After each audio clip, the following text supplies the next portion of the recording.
বৃন্দাবনের মাটিতে কি আছে? বৃন্দাবনের মাটিতে এমন কি আছে ওখানে গেলে যুবতী হয়ে যায়? বলে বৃন্দাবনের মাটিতে সব থেকে যেটা বেশি আছে সেটা হলো প্রেম। বৃন্দাবনের মাটিতে সব থেকে যেটা বেশি আছে সেটা হচ্ছে প্রেম। আর বৃন্দাবনে সর্বসিদ্ধি আছে। বলে কেন বৃন্দাবনে সর্বসিদ্ধি আছে কেন? বলে গোবিন্দের চরণে যদি সর্বসিদ্ধি থাকে, আমরা যদি ভগবানের শ্রীচরণ চিহ্নটা কীর্তন করি তাহলে কি কি আছে ভগবানের চরণে?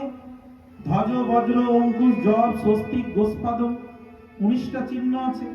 আর এই 19টা চিহ্নের ব্যাখ্যা করছেন আমাদের বিশ্বনাথ চক্রবর্তী পাদ শিরূপ চিন্তামণি গ্রন্থে। বলে এগুলো হচ্ছে সাক্ষাৎ মহালক্ষ্মী দেবী, স্বয়ং মহালক্ষ্মী দেবী 19টা চিহ্ন রূপ ধারণ করে ভগবানের দুই চরণে বিরাজ করছে। বিশ্বনাথ চক্রবর্তী পাদ কীর্তন করেছে, এটা বলেছে। তার মানে এই চিহ্নগুলো সর্বশুভ, সর্বলক্ষণময়, সর্বসমৃদ্ধি, সর্বসিদ্ধি প্রদায়ক এই চিহ্নগুলো। তাহলে ভগবান যখন বৃন্দাবনের মাটিতে চরণ রেখেছে তার মানে বৃন্দাবনেই সর্বসিদ্ধি, সর্বসমৃদ্ধি, সর্বলক্ষ্মী বিরাজ করছে।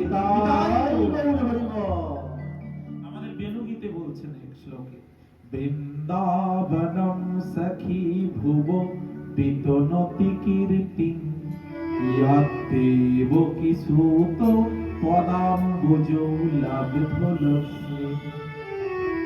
গোবিন্দ বেণুমত্তময়ূর নিত্যং পাকসাদৃশান্য পরত সমস্ত সত্যং। বৃন্দাবনম সখী ভুব বিতনতি কীর্তি যদ্দেবকী সুত পদাম্বুজো লব্ধলক্ষ্মী। বৃন্দাবনের মাটিতে সর্বসমৃদ্ধি আছে। তাই ভক্তি দেবী বলছে এই বৃন্দাবনের মাটিতে আসার পরে আমি বৃন্দাবনের মাটিতে চরণ রাখার পরে আমি যুবতী হয়ে গেলাম, কিন্তু আমার ছেলেগুলো আর তারা এই বৃদ্ধ হয়ে অচৈতন্য হয়ে পড়ে আছে। আমি মা যতই যুবতী থাকি, ছেলেগুলো যদি অসুস্থ থাকে, কোনো মা পৃথিবীতে আনন্দ বা সুখে থাকে? ছেলেরা যদি অসুস্থ থাকে কোনো মায়ের মন ভালো থাকে? কোনো মা সুখে থাকে? বলে আমার ছেলেদেরকে দেখে আজকে আমার বড় দুঃখ।